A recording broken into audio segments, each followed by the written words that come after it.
Hello friends, welcome to our channel Universe Rahasya.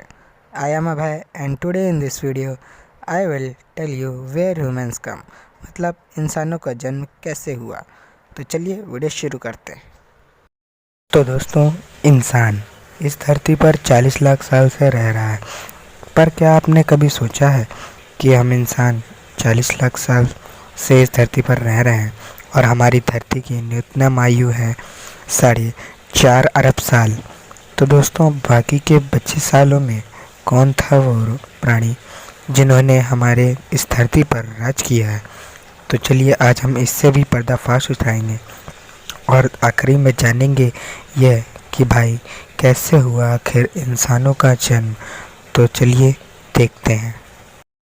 तो दोस्तों, वो थे डायनासोर्स। आकार में जितने बड़े उतने ही खतरनाक।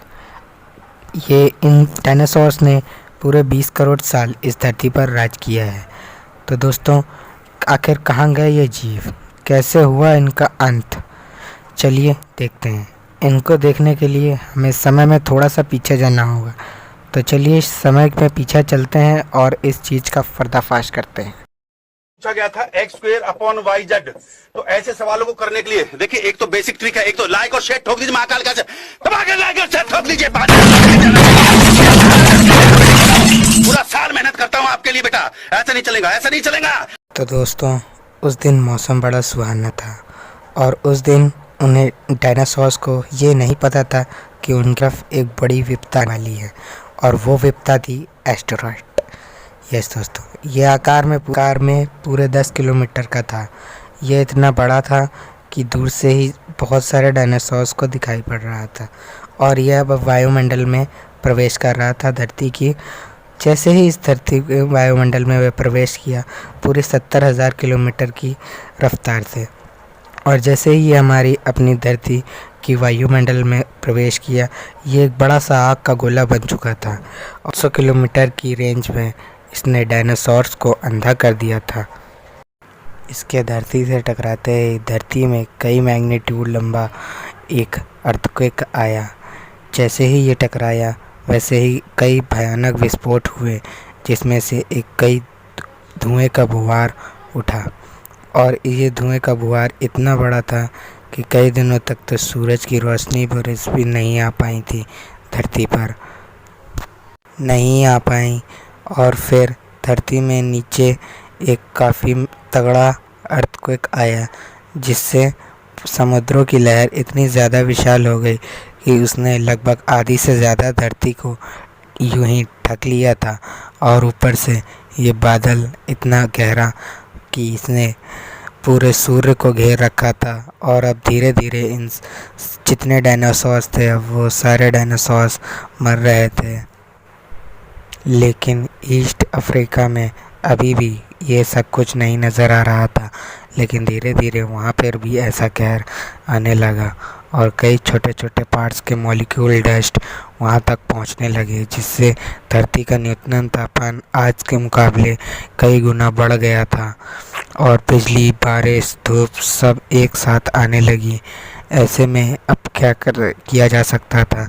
सारे उड़ने वाले डायनासोर्स और ज़मीन पर जितने भी डायनासोर्स थे, वो सभी डायनासोर्स मारे जा चुके थे। हर जगह सिर्फ़ और सिर्फ धुआं और सुनामी, और साथ ही साथ जितनी अंगारें उठ रही थी, और अब सिर्फ कुछ ही ऐसे डायनासोर्स बचे थे जो अपनी आखिरी सांसें गिन रहे थे। डायनासोर्स पर एक काफ़ी भयानक विपदा थी, और अब बचे कुछ सारे डायनासोर लगभग मर चुके थे। अब धरती का वातावरण लगभग 24 डिग्री सेल्सियस हो चुका था, और दिन में अब करीब 24 घंटे होने लगे थे। और अब ऐसा लग रहा था कि अब हम लोग पुरानी धरती पर आ गए हैं। जितने समुद्र थे वे भी आज के समान लग रहे थे। तो दोस्तों, अभी भी कुछ कमी लग रही थी, और ऐसा लग रहा था कि अभी भी धरती पर कुछ सेम नहीं है, क्योंकि अभी तक हम मनुष्य ने जीवन नहीं लिया था, और हमें अपना जीवन मैमल से ही शुरू करना था। और हमारी जो पहली वंशज थे वह ईस्ट अफ्रीकन रिफ्ट वैली से आए थे। ये पेड़ों पर रहा करते थे और वहीं उन्हें खाना मिलता था।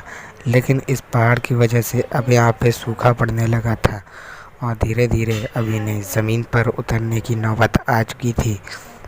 और अब ये अपने पेड़ों से नीचे आ रहे थे और धरती की सतह पर अपना पहला कदम रखने जा रहे थे।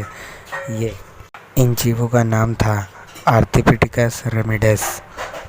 ये हमारे सबसे पहले पूर्वज थे जिन्होंने दो पैरों पर चलना सीखा और दो पैरों पर चलने से इनकी ऊर्जा भी बचती है। अब ये लगभग पूरी तरीके से दोनों पैरों पर चलने लगे थे और ग्रुप्स बनाकर इधर उधर ढूंढने वाले थे खाने की तलाश में और रहने का एक सुरक्षित ठिकाना। और जैसे ही फिर धीरे धीरे ये और अच्छे से चलने लगे और इनका विकास धीरे धीरे होता रहा और धीरे से ये इन लोगों ने आग का खोज कर लिया था। आग का खोज करने से इनको कच्चा मांस की बजाय पक्का मांस खाने के लिए ज़्यादा अच्छा लगता था और ये आग सेक सकते थे और रोशनी ले सकते थे। पक्का मांस खाने से ऊर्जा भी कम होती थी, जिससे इनकी बची कुची ऊर्जा इनके दिमाग पर आती थी और अब इनका दिमाग धीरे धीरे विकसित हो रहा था और ये अब होमो इरेक्टस में बदल चुके थे।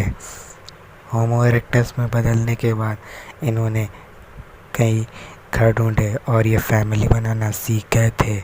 अब इन्होंने भाषा का निर्माण करना भी सीख लिया था, जिससे इन्हें बोलचाल करने में काफ़ी हेल्प मिलती थी और अब धीरे से होमो सैपियंस का भी ज़माना आ गया था। होमो सैपियंस आज के ही इंसानों की तरीके काफ़ी चतुर और बुद्धिमान प्राणी में से एक हैं। हम लोग भी आज होमो सैपियंस ही कहलाते हैं। तो दोस्तों, अगर आपको वीडियो पसंद आई हो तो प्लीज़ वीडियो को लाइक करिए, चैनल को सब्सक्राइब करिए और बेल आइकन दबाना ज़रूर मत भूलिए। ऐसी इंटरेस्टिंग